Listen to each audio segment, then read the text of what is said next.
शिव का स्मरण करो।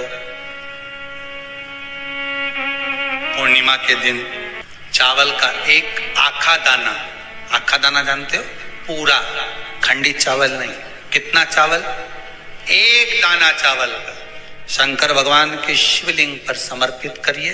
एक बेलपत्र जिसका डंडी का मुख अपनी ओर हो, जहां से चावल चढ़ाया है, उस चावल के ऊपर अपनी कामना कर रख दीजिए और चंद्रमौली भगवान का स्मरण करिए। कौन से भगवान? शंकर भगवान का सर्वश्रेष्ठ सुंदर नाम है चंद्रमौली। चंद्रमौली भगवान का स्मरण करिए। अपनी कामना कर बेलपत्र समर्पित कर शिव जी पर एक लोटा पानी, एक जल पात्र समर्पित करो, कलश से जल चढ़ा दीजिए।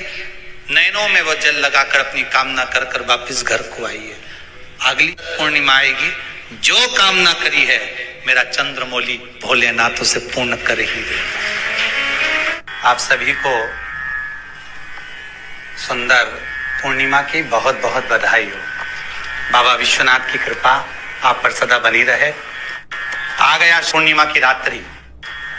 बड़े से बड़ी बीमारियां, बड़े से बड़े रोग, बड़े से बड़े कष्ट इस पूर्णिमा की रात्रि को छूट जाते। दमे की बीमारी, श्वास की बीमारी, अनिद्रा की बीमारी, रात्रि को जगना, ये सारी बीमारियां पूर्णिमा की रात्रि को अगर व्यक्ति अपने जीवन को सुखमय बनाए, अपने जीवन को आनंदमय बनाए तो सब छूट सकते। पूर्णिमा की रात्रि को पीपल के पत्ते 5 लेकर उसके ऊपर खीर डालकर रात्रि को खा लेने से महाराज दमे की बीमारी, श्वास की बीमारी रुक जाती है।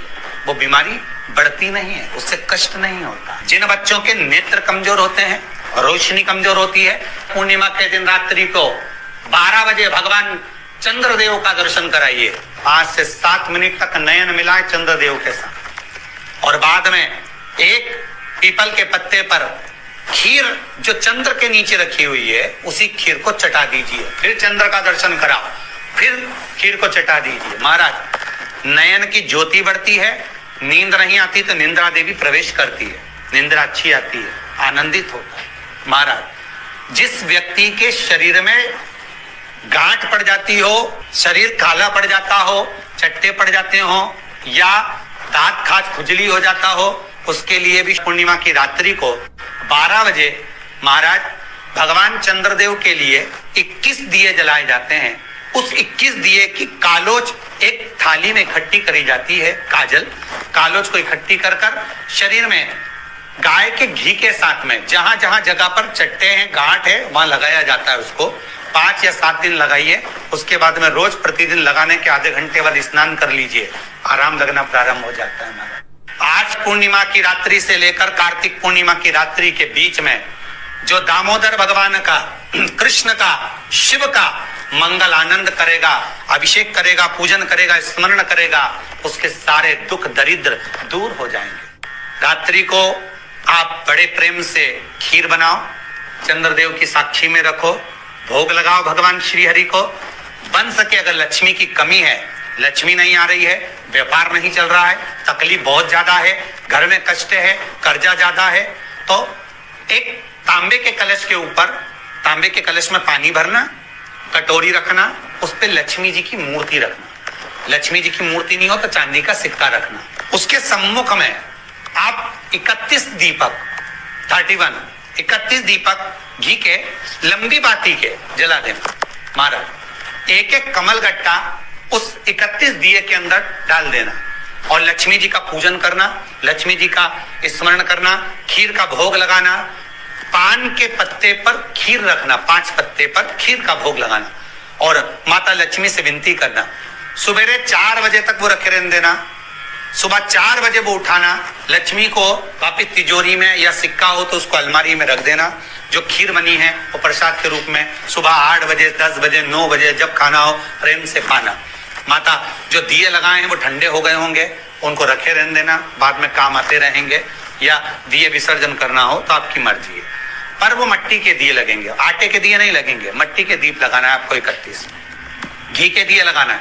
लक्ष्मी जी का पूजन करो, कंकु, चावल, हल्दी, मोली से सब तरह से पूर्णिमा की रात्रि को सुख मिलेगा, आनंद मिलेगा, लक्ष्मी की वृद्धि होगी, कार्य सिद्धि होगी। दूसरा क्रम, पूर्णिमा के दिन आप शाम को प्रदोष काल के समय 4:30 बजे से 6 बजे के बीच में 1 लोटा पानी, उसमें 5 बेलपत्र रखकर, 1 कमलगट्टा डालकर भगवान चंद्रेश्वर महादेव के नाम से भगवान शंकर को चढ़ा दीजिए। आपकी जो कामना हो वो कामना कर चढ़ाएं, विनती करें चंद्रेश्वर महादेव को और निवेदन करें कि हमारा ये कार्य सफल हो। केवल पूर्णिमा के दिन चढ़ाइए, कार्तिक पूर्णिमा तक क्या फल मिलता है हमको जरूर बताइए। भी पूर्णिमा की रात्रि को और कार्तिक पूर्णिमा की रात्रि को गर्भवती नारी अपनी नाभि पर यदि चंद्र की दृष्टि पड़वा लेती है तो बच्चा विकलांग पैदा नहीं होता है। गर्भ से जो बालक होगा श्रेष्ठ होगा, विद्वान होगा, चतुर होगा, पढ़ने में होशियार होगा, क्योंकि ये चंद्र की किरणें जब समुद्र में उछाल ला सकती हैं तो आपके जीवन में भी तरक्की ला सकती है, उछाल ला सकती है। पूर्णिमा के दिन अगर आप शंकर भगवान को 1 लोटा पानी अगर शिव को समर्पित कर रहे हो, श्वेत पुष्प को रखकर शंकर जी के ऊपर सफेद फूल को चढ़ाकर अगर 1 लोटा जल भी, एक पात्र जल भी शंकर को समर्पित कर रहे हो तो ये लक्ष्मी के लिए ही तो कर रहे हो। और कौन सी लक्ष्मी? पूर्ण लक्ष्मी। पूर्ण लक्ष्मी पार्वती के यहाँ जब पहुंची, माता पार्वती जी ने लक्ष्मी जी को देखा और सरस्वती को देखा तो पूछा कि बात क्या है, क्या हो गया ऐसा, क्या हुआ, क्या है ऐसा जो तुम दोनों आज मेरे पास में आई, क्या हुआ? पार्वती जी कुछ बोलती, शिव जी का ध्यान माता सरस्वती की ओर और लक्ष्मी की ओर गया और भगवान शंकर जान गए कि आज भगवान नारायण ने लक्ष्मी जी को अपूर्ण कहा है। अब देखिए माता पार्वती क्या कर सकती है, इसको पूर्ण बनाने के लिए करेगी क्या? क्या हुआ? माता सरस्वती जी बोली लक्ष्मी को अपूर्ण कर दिया। अपूर्ण कर दिया? हाँ, तो क्या सोचना उसके लिए, इसको मैं अभी पूर्ण बना देती हूँ। माता जगत जननी पार्वती ने गोदी में विराजमान गणेश जी को उठाया और उठाकर लक्ष्मी जी की गोद